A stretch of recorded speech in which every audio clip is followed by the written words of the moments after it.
Happy New Year to you all. So this is also the 8th day of Christmas. How many days of Christmas are there? 12. All right, so we know the song. So true confession time. Anyone already have their Christmas decorations down? This gospel lesson today got me thinking about decorations. Kind of going back again to Christmas Eve sermon and talking about things that we see or visions that we have that get us in tune with the holidays. How many of us have a manger scene that we put up at Christmas? What are some common pieces in your manger scene? What in your nativity set? What are some characters? Baby Jesus, yes, very important main character. Who else? Mary and Joseph. Yeah, we got the parents. Who else? Wise men. Yeah, which is weird because we always get 3, and if you get a chance to read through, there's no mention of 3 in there. There's 3 gifts, so people just kind of assume they make it 3. But anyway, that's a Bible geek moment for y'all. If you ever get asked on Final Jeopardy, how many wise men were there, you write question mark. All right. Anybody? Anything else? Any other characters? Shepherds, angels, sheep, cattle. Anybody got a Herod figure in there? So my parents last year, Star Wars came out last year. The reboot. And they used all my Star Wars characters to set up a manger scene, and they had Vader standing off to the side, sending his stormtroopers towards the manger. I was like, wow, that's really dark. Herod isn't a very popular part of our Christmas celebrations. We don't have songs about him. We don't have a cookie, cut out of Herod. And we don't have very many decorations about our gospel lesson today. And yet Matthew mentions Herod by name 5 times in our short reading for this morning. It's almost as if the writer of Matthew's gospel is trying to emphasize Herod's role in the Christmas story. It seems like Matthew is pointing out this brutal king and making sure we notice him. My question for all of us this morning is why? Why do we hear this awful story of violence, fear, and flight on the first Sunday after celebrating Christmas? I mean, we go from Christmas Eve, where angels are singing heavenly choruses, shepherds are worshiping, and wise men are offering beautiful gifts, to where all of a sudden, by the 2nd chapter of Matthew, we hear that before Jesus could walk or talk, he was a homeless refugee with a price on his head. Is this jarring to anybody else? I don't want to think about the slaughter of the innocents during the Christmas season. That's not really like a top thing for me to think about or preach about. I went back through my sermon files, and I can remember the first time that this came up in my pastor career, and I preached on Hebrews. Can't we just bask in the joy of the manger season for just a little bit longer? Why do we have to hear this violent and sad story so soon after Christmas? And yet, here it is. I wonder if we hear this difficult and brutal story so soon after Christmas because it reminds us of who Jesus is. And I wonder if it all goes back to one of the names that Matthew's gospel gives Jesus at his birth. The angel of the Lord tells Joseph that Jesus will be called Emmanuel. Anybody remember what this name means? God with us. This name might be the reason why we hear this story of murder and persecution today. If God is really with us, if God is really Emmanuel, then God has to be with us from the very beginning in pain and in suffering. God's people are hurting. We look around in the news, we look around in our neighborhoods, and we see people desperate for help. And God has to be there with them in that hurt. The fear, the violence, and terror that Herod acts out against Jesus and the children of Bethlehem shows a stark contrast between the authority and kingdom of Jesus with the kingdom and authority of King Herod. This gospel lesson shows us in painfully clear terms the difference between God's idea of power and humans' idea of power. Who was Herod? He was the king of Israel, right? Kind of. Herod was what was known as a client king. You might know him a better term might be a collaborator. If you read your World War II history, that might be a better term for what Herod was. He ruled because Rome permitted Herod to rule. Rome allowed Herod to be in charge because he kept this tiny backwater territory in check. Herod kept Israel quiet, paying its taxes, and not causing problems. Herod kept Israel under law and order. And he did this by being extremely ruthless. All right, I want everybody to repeat with me. Herod was a bad man. Ready? We're going to do this all together. Herod was a bad man. All right? He thought nothing of killing his wives, his relatives, his rivals, even his own sons, in order to stay in control. His entire rule was rooted in violence. And this shows us what earthly kings and rulers are far too often concerned about. Too often we find earthly rulers too concerned about their own power, their own authority, their own reputation, their own personal security. And this is shown in direct contrast with what God is concerned about. Jesus, God with us, is concerned about us.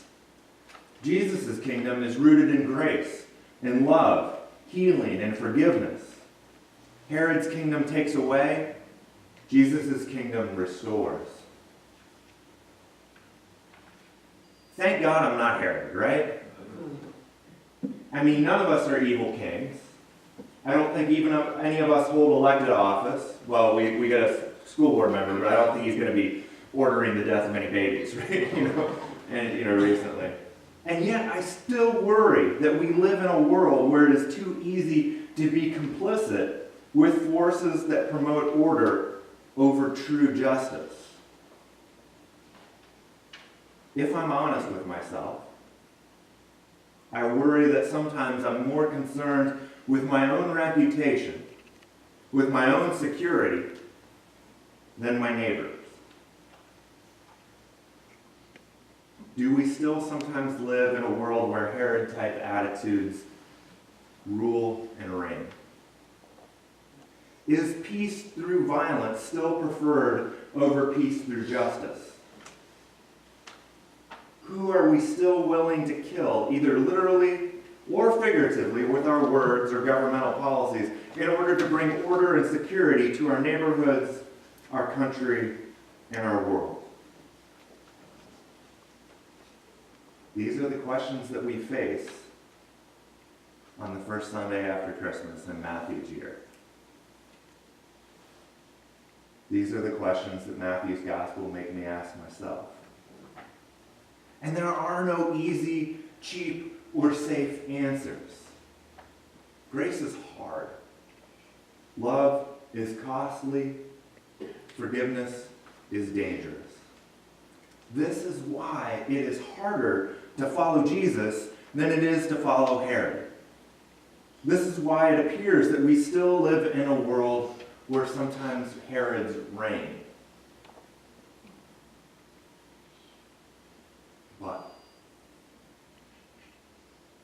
But even though violence appears to reign, even though poverty and greed appear to reign around us, even though we still see hate appearing to reign around us, we receive a word of hope this morning. Even though we hear Herod's name 5 times today, we also hear that Herod is doomed to death. The Bible reveals in both verses 14 and 19 that Herod's rule ends with his death. Jesus' birth has announced the beginning of an end for earthly kings, for earthly rulers and authorities. Both Jesus and Herod will die, but only one of them is going to rise from that death. Only one comes back to rescue all of us so that God can provide us all with the final victory. Through the resurrection, Jesus declares that everyone has the chance to be reborn in God's waters of love, forgiveness, and redemption. God is unwilling to leave the world in the grip of Herod or Herod-like tendencies. God has joined God's self to the world and will not let us go. Jesus is God with us. And this morning we hear that Jesus stands with the refugees, stands with the persecuted, stands with the outcast, and anyone who is looked down on or considered less than or considered expendable. We are here this morning because we believe that Jesus is God. And Jesus was a baby, born in a barn to unmarried teenage parents, a family that had to flee governmental violence. This is where and how God chooses to show up. So the question we have this morning is, if this is where Jesus was then, where is Jesus now? I'm going to make you work a little bit, so I'm glad you showed up this morning. Where might Jesus be found in Uniontown, in Fayette County, in southwest Pennsylvania? If we were looking for the birth of our Lord today, where would we go looking?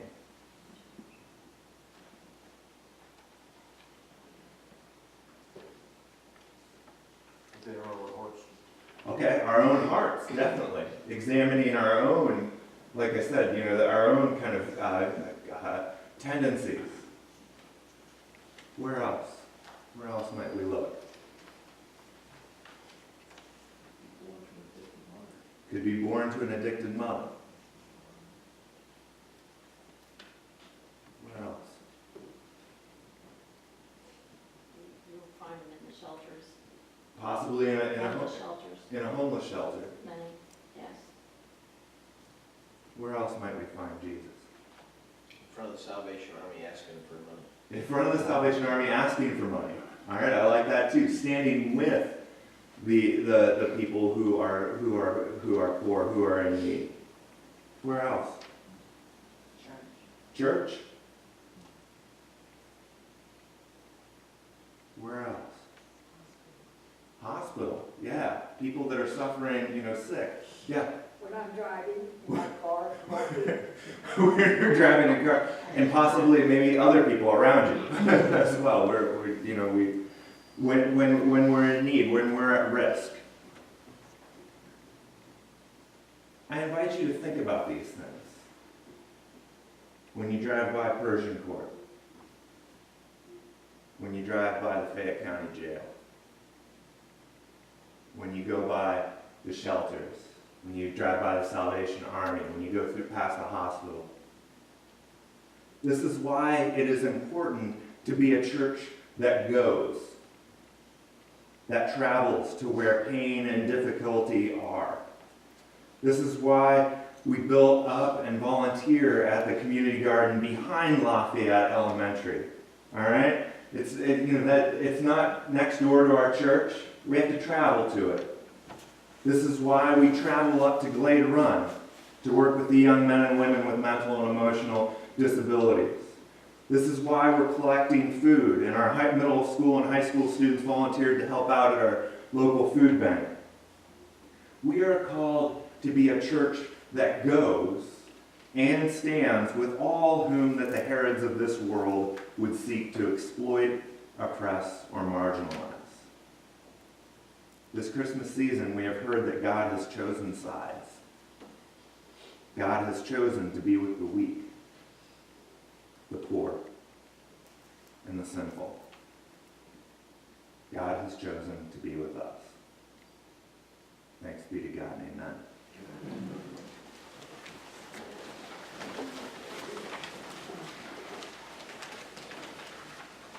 amen.